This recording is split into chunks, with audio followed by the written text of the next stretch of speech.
Dans le monde de la tech, rares sont les rencontres aussi symboliques. Deux légendes vivantes, deux visions du monde opposées, deux systèmes qui ont façonné l'informatique moderne.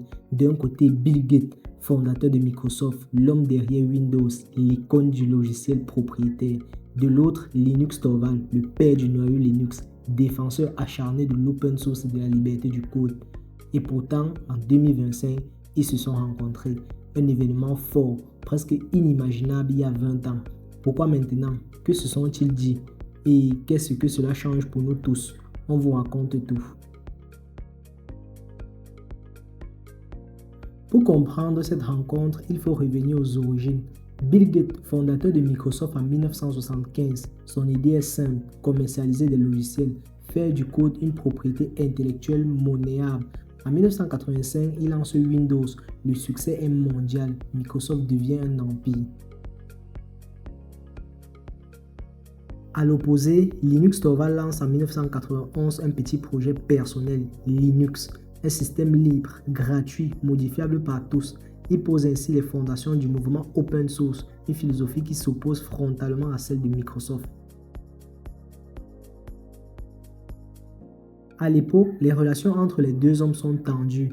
Gates critique l'open source, Torvalds critique Windows. C'est la guerre froide de la tech. Mais les temps changent. Linux devient incontournable. Il occupe 80% des serveurs web. Android repose sur lui. Tesla, Facebook, Google, tous utilisent Linux. De son côté, Microsoft évolue. Sous Satya Nadella, l'entreprise s'ouvre. Elle adopte des briques open source, investit dans GitHub et va même jusqu'à intégrer le noyau Linux dans Windows 10. Alors, quand Bill Gates et Linus Torvalds se croisent enfin en 2025 lors d'un événement technologique majeur, ce n'est pas un hasard, c'est la reconnaissance mutuelle de deux visions complémentaires. Le moment est historique. Gates reconnaît que l'open source a permis à l'innovation de se démocratiser. Torvalds lui souligne que Microsoft a su évoluer et que la coexistence aujourd'hui est une force.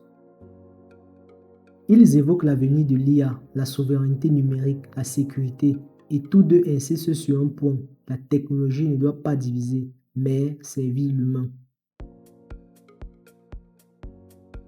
Cette rencontre n'est pas juste une poignée de main, c'est un message fort. On ne doit pas opposer open source et logiciel propriétaire. Il y a de la valeur dans chaque modèle et l'innovation naît du dialogue, pas du conflit. C'est aussi un appel à s'adapter. Les jeunes développeurs doivent comprendre les deux mondes. Les entreprises doivent bâtir des solutions hybrides, durables, sécurisées. Et surtout, peu importe le système, la technologie est là pour résoudre des problèmes humains.